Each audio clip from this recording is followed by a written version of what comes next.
Hi friends, എല്ലാവർക്കും പുതിയൊരു വീഡിയോയിലേക്ക് സ്വാഗതം. ഇന്ന് ഞായറാഴ്ചയാണ്, നമ്മൾ മുണ്ടയ്ക്കിലോട്ട് പോവാണേ.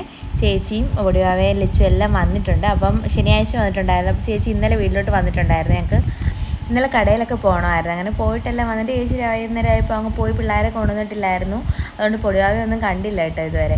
ഐസ്ക്രീമൊക്കെ വാങ്ങിച്ചുകൊണ്ട് വരണമെന്ന് പറഞ്ഞു. അപ്പോൾ ഞാൻ ഏട്ടൻ്റെ അടുത്ത് പറഞ്ഞു, ഉച്ചയ്ക്ക് പിരിവ് കഴിഞ്ഞ് വരുമ്പോൾ വാങ്ങിച്ചുകൊണ്ട് പോവാം, ഇപ്പോൾ രാവിലെ കൊണ്ടുവരുവാണെങ്കിൽ രാവിലെ തന്നെ കഴിക്കും, അതുകൊണ്ട് ഇപ്പോൾ വേണ്ടാന്നും പറഞ്ഞ് ഞങ്ങൾ വേറെ വഴിയാണ് ഇന്നങ്ങോട്ട് പൊയ്ക്കൊണ്ടിരിക്കുന്നത്. അപ്പോൾ ശ്രീമോനാണെങ്കിൽ പ്രകൃതി ഭംഗിയൊക്കെ കണ്ട് ആസ്വദിച്ചിരിക്കുവാണ്. നമ്മുടെ പാപനാശം തൊട്ട് നമ്മുടെ വീടിൻ്റെ കുറച്ചപ്പുറം വരെ റോഡ് പണിയാൻ വേണ്ടിയിട്ടെല്ലാം കുത്തി ഇളക്കി ഇട്ടേക്കുവാണേ. അതുകൊണ്ട് നല്ല പാടായിരുന്നു. പതുക്കെയാണ് അങ്ങോട്ട് പൊയ്ക്കൊണ്ടിരിക്കുന്നത്. അതാണ്, അല്ലാതെ ഞാൻ സ്ലോ മോഷന് വീഡിയോ എടുത്തതല്ല. ഈ റോഡിൻ്റെ അവസ്ഥ ഇതായതുകൊണ്ടാണ് കേട്ടോ. അങ്ങനെ ഞങ്ങൾ വീടെത്തി. അപ്പോൾ അച്ഛൻ കടയിൽ ഇരിപ്പുണ്ടായിരുന്നു. അപ്പോൾ ശ്രീമോനെ ഞാൻ ഈ കിളിവാതിലിൽ കൂടെ അങ്ങ് അച്ഛൻ്റെ കയ്യിലോട്ട് അങ്ങ് കൊടുക്കുവാണേ. ആദ്യം കടയിൽ എന്തൊക്കെയുണ്ടെന്നൊന്ന് സ്കാൻ ചെയ്തതിന് ശേഷമേ കടയിൽ അച്ഛൻ്റെ കൂടെ ഇരിക്കത്തുള്ളൂ കേട്ടോ. കുറച്ച് സമയം അവിടെ ഇരുന്നു. അത് കഴിഞ്ഞിട്ട് അതുവഴി ഇത് കടയിൽ കൂടെ തന്നെ അങ്ങ് റൂമിലോട്ട് വന്നിട്ടുണ്ടായിരുന്നേ. കാശിയാണെങ്കിൽ പൊടിവാവ ഇളക്കാനൊക്കെ കൊണ്ട് ആദ്യമേ ഓടി അങ്ങ് വീടിൻ്റെ അകത്തോട്ട് എന്ന് കയറി. അപ്പോൾ കാശിയായിട്ടുള്ള സന്തോഷമാണ് കേട്ടോ. കാശിയെ കണ്ടതിൻ്റെ ബഹളമാണ്. അപ്പോൾ രമ്യ ചേച്ചിയെ പിടിച്ച് നിർത്തിയേക്കും. അപ്പോൾ ചേച്ചി പറയുന്നത്, ഞാൻ ഒരുങ്ങിയിട്ടൊന്നും ഇല്ലടാ, എന്നെ വീഡിയോ എടുക്കൂടാ എന്നും പറഞ്ഞ് ചേച്ചി തിരിഞ്ഞു നിന്നിട്ട് അവനെ പിടിച്ച് വലിക്കുവാണ്. പൊടിവാവയാണെങ്കിൽ ഞങ്ങൾ ഇന്നലെ വാങ്ങിച്ച ഡ്രസ്സാണ്. അത് കുറച്ച് വലുതാണ്, അപ്പോൾ കുറച്ച് കഴിഞ്ഞിട്ടിടാമെന്നൊക്കെ കരുതി വാങ്ങിച്ചതാണ്. കൊണ്ടുവന്ന് കണ്ടപ്പോൾ തൊട്ടേ അവളത് ഊരുന്നില്ല, അത് തന്നെ ഇട്ടേക്കുവാണ്. അപ്പോൾ ഇന്ന് കുളിച്ചിട്ടും അത് തന്നെ എടുത്തിട്ടു. അവൾക്കത് വേണമെന്നും പറഞ്ഞു കേട്ടോ. ഞാൻ പറഞ്ഞിട്ട് പോലും ഊരിയില്ല. ഞാൻ പറയും, എനിക്ക് തരുമോ എന്ന് ചോദിച്ചു. അവൻ പറഞ്ഞു, എന്നാൽ ഊരി എടുത്തോ എന്നൊക്കെ എൻ്റെ അടുത്ത് പറഞ്ഞേ. അങ്ങനെ ഞാനൊരു ഡയറി മിൽക്ക് കൊണ്ടുവന്നപ്പോൾ വണ്ടിക്കകത്ത് ഇരിക്കുമായിരുന്നു. അങ്ങനെ ഏട്ടനെ എടുത്തുകൊണ്ട് വന്നതാണ്. അപ്പോൾ പൊടിവാവയുടെ കൊടുത്തു. പൊടിവാവയോട് ചോദിച്ചപ്പോൾ പൊടിവാവയെ ആരെയാണ് ഇഷ്ടമെന്ന് ചോദിച്ചപ്പോൾ പാറുമാമിയാന്ന് പറഞ്ഞതുകൊണ്ട് ഏട്ടൻ പറഞ്ഞു, നിനക്കില്ലടി, ഞാൻ എൻ്റെ ലച്ചുവിന് കൊണ്ടുവന്നതാന്നൊക്കെ പറഞ്ഞിട്ടുണ്ടായിരുന്നേ.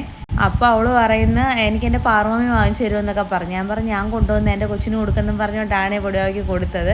അപ്പോൾ ചില സമയത്ത് മാമനെ ഇഷ്ടമെന്ന് പറയും, ചില സമയത്ത് മാമിയെ ഇഷ്ടമെന്ന് പറയും. ഇപ്പോൾ ആണെങ്കിൽ മാമനെ ഇഷ്ടമല്ലെന്നാണ് പറഞ്ഞുകൊണ്ടിരിക്കുന്നത് എൻ്റെ കയ്യിലിരുന്നുകൊണ്ട്. അതിൻ്റെ സന്തോഷവും ചിരിയൊക്കെയാണത്. അത് കഴിഞ്ഞ് കുറേ സമയം നമ്മൾ അവിടെ ഇരുന്ന് രാവിലെ ഫുഡൊക്കെ കഴിച്ചതിന് ശേഷം പിള്ളേരെല്ലാം വെളിയിൽ ഇറങ്ങിയെന്ന് കളിക്കുമായിരുന്നേ. ശ്രീമോനാണെങ്കിൽ ആരുടെയും കയ്യിലും പോകുന്നില്ലായിരുന്നു. അങ്ങനെ റൂമിൽ തന്നെ അങ്ങ് ഇരിക്കുമായിരുന്നു. ജോലി ചെയ്യാനൊന്നും സമ്മതിക്കുന്നില്ലായിരുന്നു. പിള്ളേരെല്ലാം വെളിയിൽ പോയിന്ന് കളിച്ചപ്പോഴും ശ്രീമോൻ ഇറങ്ങണ്ട.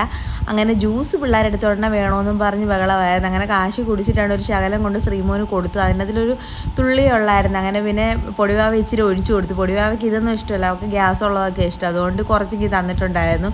അതുമൊക്കെ കുടിച്ച് അവിടെ നിന്ന സമയത്ത് ഞാൻ പെട്ടെന്ന് അടുക്കളയിലോട്ടൊന്ന് വന്നു എന്തു ആയെന്നറിയാൻ. അപ്പം നമ്മുടെ കൊഞ്ച് ബിരിയാണി ഉണ്ടാക്കാനുള്ള പുറപ്പാടിലാണ് ചേച്ചി. കൊഞ്ചിനെ പൊളിച്ചുകൊണ്ടിരിക്കുമായിരുന്നു.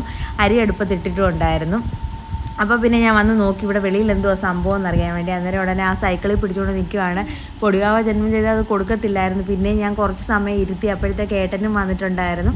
അങ്ങനെ വെളിയിൽ കൂടെ ഏട്ടൻ അത് ഉരുട്ടിക്കൊണ്ട് നടന്ന സമയത്ത് ഞങ്ങൾ അടുക്കളയിൽ പോയി പരിപാടി ബാക്കി നോക്കാനും. ഉച്ചക്കത്തേക്ക് വല്ലതും കഴിക്കണമെങ്കിൽ വല്ലതും ഉണ്ടാക്കണമല്ലോ.